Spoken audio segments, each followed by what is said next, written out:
നമസ്കാരം, പ്രവാസി മലയാളിയിലേക്ക് സ്വാഗതം.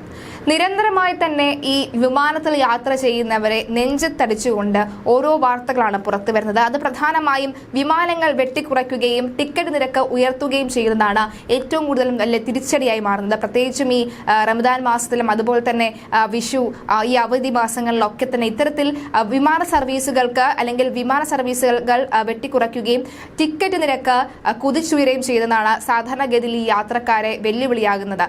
ഇപ്പോഴിതാ കുട്ടികളുടെ വിമാന ടിക്കറ്റുകൾക്ക് എയർ ഇന്ത്യ എക്സ്പ്രസ് നൽകിയിരുന്ന നിരക്കിളവ് പിൻവലിച്ചതായി ആക്ഷേപം. കമ്പനിയുടെ പുതിയ വെബ്സൈറ്റിൽ ടിക്കറ്റ് നിരക്കുകൾ പരിശോധിക്കുമ്പോൾ കുട്ടികൾക്കും മുതിർന്നവർക്കും ഒരേ നിരക്കാണ് കാണിക്കുന്നത്. കഴിഞ്ഞ ദിവസങ്ങളിൽ ടിക്കറ്റ് ബുക്ക് ചെയ്തവർക്കും ഒരേ നിരക്കിൽ തന്നെയാണ് പണം നൽകേണ്ടി വന്നതെന്ന് അനുഭവസ്ഥർ പറയുന്നു.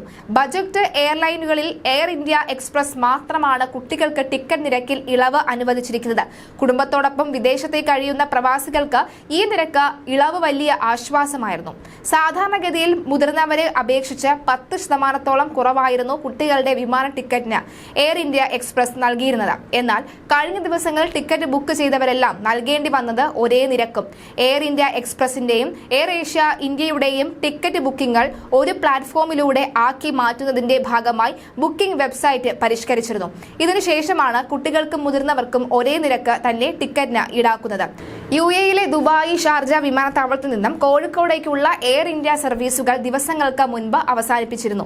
ഇതോടെ ആഴ്ചയിൽ 2200 സീറ്റുകളുടെ കുറവാണ് ഈ സെക്ടറിൽ ഉണ്ടാവുന്നത്. ഇതിന് പിന്നാലെയാണ് എയർ ഇന്ത്യ എക്സ്പ്രസിൽ കുട്ടികളുടെ കുറഞ്ഞ നിരക്ക് എടുത്തു കളഞ്ഞത്. ഇങ്ങനെയെങ്കിൽ കുട്ടികൾക്കും മുതിർന്നവർക്കും സാധാരണഗതിയിൽ ഒരേ നിരക്ക് തന്നെ കൊടുക്കേണ്ടി വരുന്നത് ഈ പ്രവാസികൾക്ക് ഏറെ വെല്ലുവിളി നേരുന്ന ഒരു സംഭവം തന്നെയാണ്. എന്തുകൊണ്ടാണ് ഇത്തരത്തിൽ പ്രവാസികളോട് ഇത്തരം ക്രൂരത എന്നാണ് അറിയാൻ സാധിക്കാത്തത്.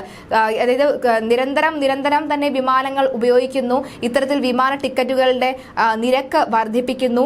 അങ്ങനെയെങ്കിൽ ഇനി എന്താണ് ചെയ്യേണ്ടത് എന്ന ചോദ്യമാണ് ഉയരുന്നത്. കുട്ടികൾക്കുൾപ്പെടെയുള്ളവർക്ക് ഒരേ നിരക്ക് കൊടുക്കേണ്ടി വരുന്ന സാഹചര്യം അതിനിർണായകമാണെന്നാണ് പലരും അഭിപ്രായപ്പെടുന്നത്.